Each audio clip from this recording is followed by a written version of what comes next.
What is up, Earthnoids, Space Noids, and Jovians? I am just a simple new type, and in this episode we are diving back into Mobile Suit Crossbone Gundam Ghost. Last time the team battled at Jaburo, they found out that Eren is already infected with Angel's Call, and he plans on vaporizing the virus with nukes. As the nuke is set off, Trace kissed Font. This time we run into an old member of Steel 7. The team infiltrates Maria City, and they find Eren and Angel's Call. So let's get into this.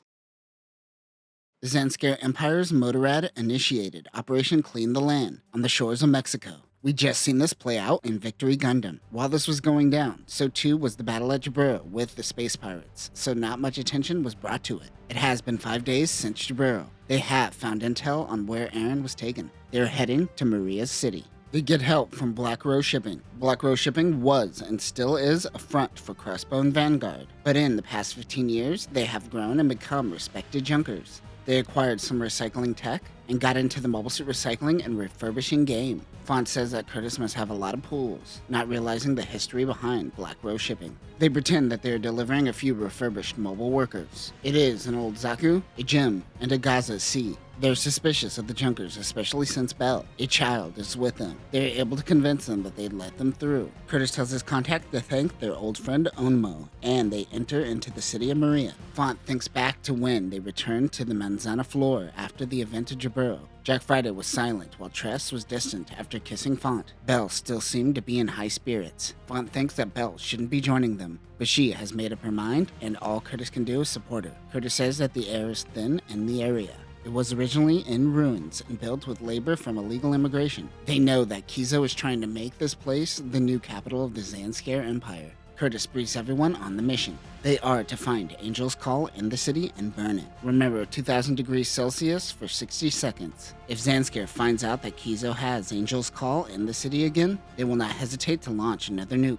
Though it appeared as though the nuke killed Angel's Call, it was actually the work of Eren. Explosions will most likely just cause the virus to spread. With nuclear winter, it will spread faster. Font mentions that they used an old plutonium nuke. Here, he explains something interesting about Manowski fusion reactors. Old nuclear bombs use plutonium and nuclear fission to make helium go boom, but a Manowski fusion reactor uses helium-3, which is mined from Jupiter, along with deuterium, a hydrogen isotope. Also, instead of a chemical reaction, Manowski fusion involves a laser to ignite a bomb. The laser prevents radiation from spreading like crazy, and if it explodes, radiation only lasts for a few decades. That sounds like a long time, but bear in mind Chernobyl, a real place on Earth, won't be habitable for 20,000 years. So a few decades is great progress. This goes over Belle and Jack Friday's head, but all this to say that Zanskar used older nukes because they're dicks. Font wasn't able to get Harado out of the Gundam, but he has a comm device connected, so he could always constantly be remotely connected to her. Phantom Gundam seems to be hiding inside the Zaku.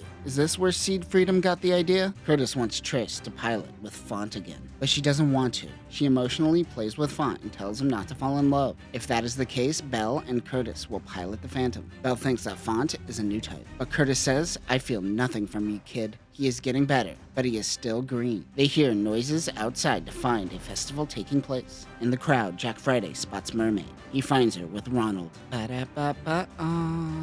Curtis tells Font about the religion of Mariaism. He only vaguely understands it, but Maria seems to be a puppet leader put in place to spread motherly love. He says the process of finding a new type like Maria must have been hard, and Fonz probably had many candidates. Maria Tomoe is probably one of the failed candidates. Kizo finds her more powerful and wants her to be the true queen. He is acting like Fonz, trying to implement his own puppet leader, with his own Maria to boot. Maria Tomoe takes the stage. Some cheer while others boo. It seems the people are split on her leadership. One man stands up and says not to believe this woman. She is lying and the reason the nukes are dropping on South America. Maria Tomoe says that this false Maria doesn't represent them. She says that once she assumes control, she will give her people what they desire. Most of the citizens are illegal immigrants, and she will ensure their safety while on Earth. She also says she will use her powers to protect them from the radiation. Curtis says this is all nonsense, but it is effective in getting people on your side. That is when another person in the crowd begins scoffing at Maria Tomoe. It happens to be none other than Rosemary Raspberry. She is one of the Steel 7 who helped take down Jupiter's colony laser. Earlier, we saw Font Font quoting Rosemary's book that contains a lot of exaggerated truths. Once Curtis tells him it is his favorite author, Font begins fanboying out. Rosemary isn't buying anything that Maria is selling. Ronald tells Jack Friday that he will see him tonight. If he does anything weird, he is going to harm Mermaid. He vanishes in the crowd.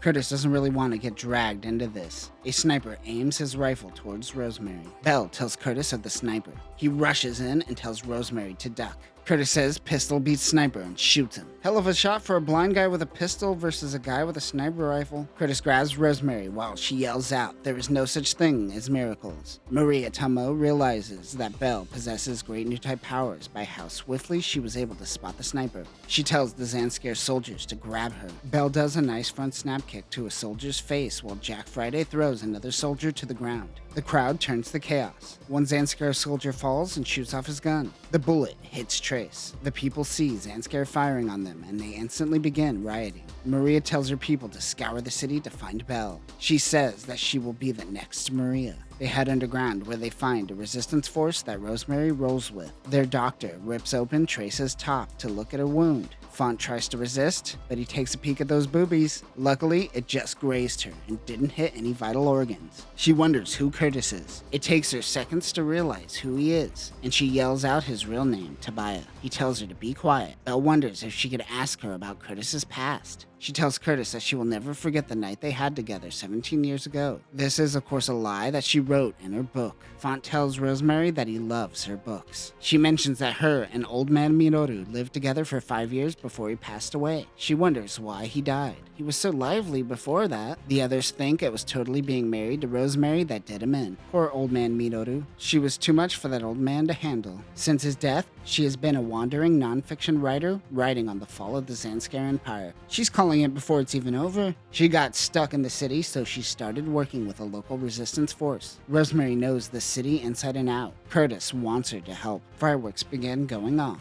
Rosemary mentions that the festival is happening tonight. Jack Friday remembers back to Ronald saying that chaos will happen tonight. It seems that the circus is going to make a move. Font wants Rosemary to tell him about Mariaism. It is a belief that a male-centric society is the root of all evil. They believe that mothers should be the focal point of every society. This all started with Sirocco 70 years ago. His emotional manipulation hidden behind strong, empowering women somehow evolved into a religion. Well, that sucks. Rosemary hears stories of Maria Armonia inside 2 performing a healing, and she wanted to see it with her own eyes. Then why did you interrupt Maria's speech? I bet she would have done a new type miracle if you didn't intervene. Let's all agree this was just a dumb way to reintroduce her character and move on. The most interesting thing about Mariaism is that it tends to make the woman more accepting of war. They don't seem to have a problem with the guillotine as well. This is all opportunistic nonsense built off the ideals of men anyways. But she does admit that seeing women have this shift is certainly a first for her. After all, she is Jovian. Her people manipulated her into invading Earth.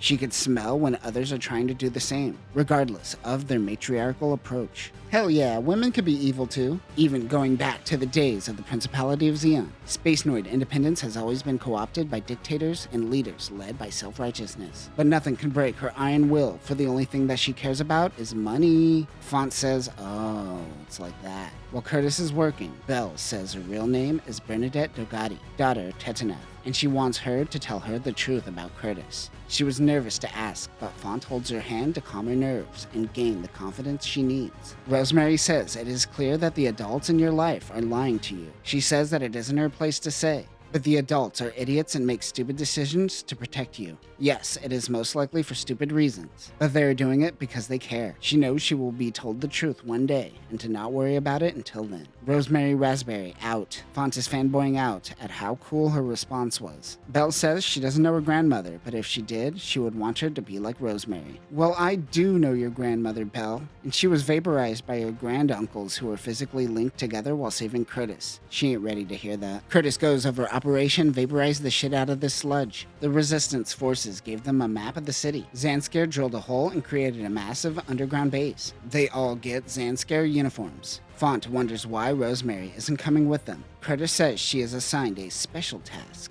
Special? That's right. Special. Why does Curtis keep saying it like this? This panel has the same energy as the implication scenes from It's Always Sunny. They head to an underground passageway. Font is bummed that Jack Friday couldn't make it due to stomach issues. Everyone tells Font, hey man, Jack is doing a thing called lying to you. It is clear to Curtis that there is something that he can't tell them. The stomach issue isn't completely a lie as he returns to his mobile suit from pooping. He is scouting with Dew in Victory 2 when Victory 1 pops in. It happens to be Rosemary. She mentions to Jack, someone's hiding something. The gang heads to the lower levels where they find Maria. Trace holds a knife to her throat and they demand to tell them where Angel's Call is. She sees that Belle is with them, so they lead the gang into a trap. She leads them right to Kizo. The doors lock behind them. Curtis begins shooting at him, but he is behind bulletproof glass. That's the same glass that's used by both the Pope and Giranzabi. Kizo says that they shouldn't complain because Maria did indeed bring them to Angel's Call. He reveals that behind him is Aaron, who is more sludge than man now.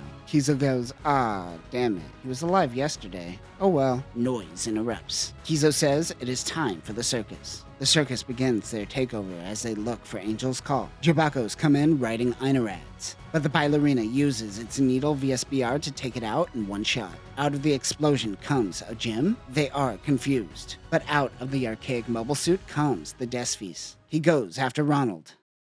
And that will do it for this episode. We are slowly learning more about Mariaism as we go through the UC 150s. The cool thing is we are seeing events crossover from Victory Gundam. The effects of the nuke going off in South America has had drastic effects on the events of this manga. Next time, Jack Friday will fight his circus teammates. Zanskar and Fonz threatens to launch another nuke, and someone attacks from space. But that will do it for now, new types. Remember to evacuate your bowels before launch. Peace.